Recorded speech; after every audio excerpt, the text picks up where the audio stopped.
Ito, Ma'am Lilibet, may itatanong ako sa iyo na inaantay ng mga followers ko na gustong malaman. Hindi galing sa amin, hindi rin galing kung kani-kanino, ay kay Nanay Lilibet, kundi yung sponsor ko, yung followers ko, na gustong malaman ang katotohanan. Hindi po tayo, wala po tayong sinisirang reputasyon ng bawat panig. Mami, gusto lang nilang malaman na bakit si Lee Vlog or Nanay Lilibet ang gumagawa nito. Ang tanong nila ito, nasaan po ang inyong asawa? Wala po. Nakakulong.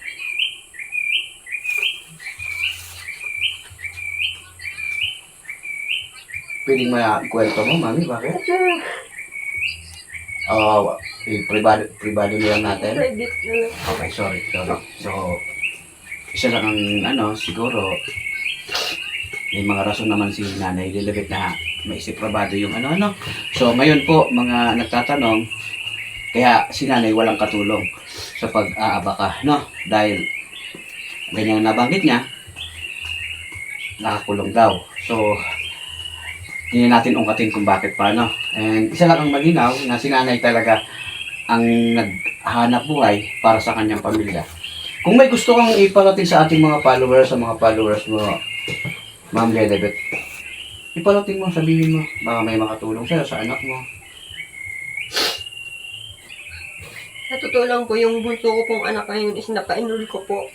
Nang Sa tulong po ng aking pagbablog. college. Opo. Anong year mo siya? Pocho pa. Anong course niya, Mami? Education po. Education, Meron okay. pong isang mabuting loob din po na nag-sponsor po sa pag-aaral niya. Nakabalik po siya sa pag-aaral. Graduating na siya ngayon. Opo. Okay, thank you naman at thank you daw sa sponsor ni Ma'am Lilibet na inisponsoran niya yung pag-aaral ng kanyang anak na graduating ngayon na kumukuha ng edukasyon. So, sana tuloy-tuloy. Thank you Lord sa tulong mo kay Nanay. Sige na, manawagan ka na eh. Manawagan ka dun sa sponsor ko from Germany na kaya nakita kita kasi siya mismo ang nagpaabot sa akin na dumaan siya sa wall yung post mo. Kaya kita napuntahan dito. Pasalamatan mo or manawagan ka. Gusto ko lang po magpasalamat dun sa nag-sponsor po sa akin na galing po sa Germany. Maraming salamat po sa tulong niyo po sa akin. Sana po marami po kayong taong matulungan. Hindi lang po ako yung tao pong nangangailangan ng tulong. Sobrang salamat po sa inyo. Okay, may anonymous sponsor from Germany, ito binila natin si Nanay ng kanyang mga kailanganin, mga groceries. And then, yung pagpunta naman natin dito, hindi naman talaga yung buong tulong pa. Kasi siyempre, bago tayo nagbibigay talaga or natulong yung sponsor natin, tinitingnan muna nila yung kalagayan din. So, nakita naman natin mga Lord, yung kanyang hirap talaga na pinagdadaanan.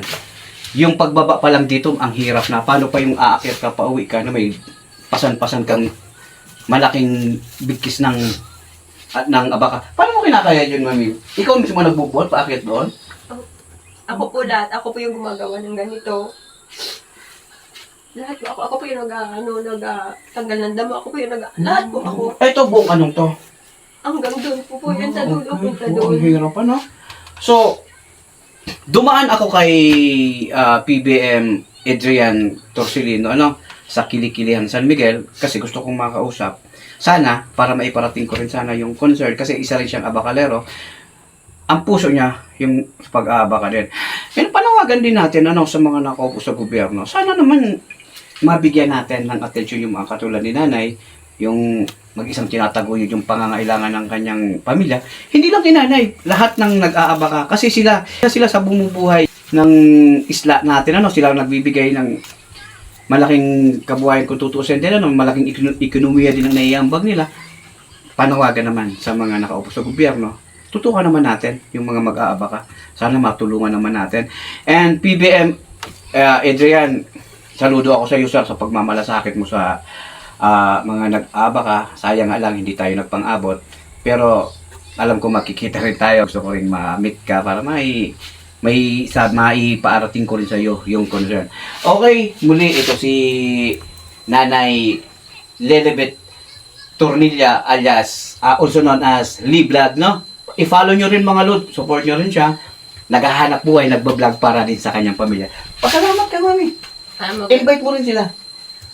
Nagpapasalamat po ako sa lahat po ng mga tumulong po sa akin at lalong-lalo po doon po sa 2 tao po na binagbigay po sa akin ng 500 star. Saka po yung marami pa pong nagbigay sa akin ng star na laging dahilan po kung bakit po ako na-monetize agad.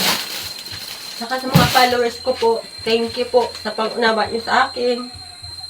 Saka gusto ko pa rin po humingi ng tulong na sana masuportahan pa rin po ako ninyo upang kasi yung purpose ko po talaga sa pagbablog ko is magsahod po ng makatulong din po sa akin na mabawas-bawasan po yung pagtatrabaho ko sa bukid.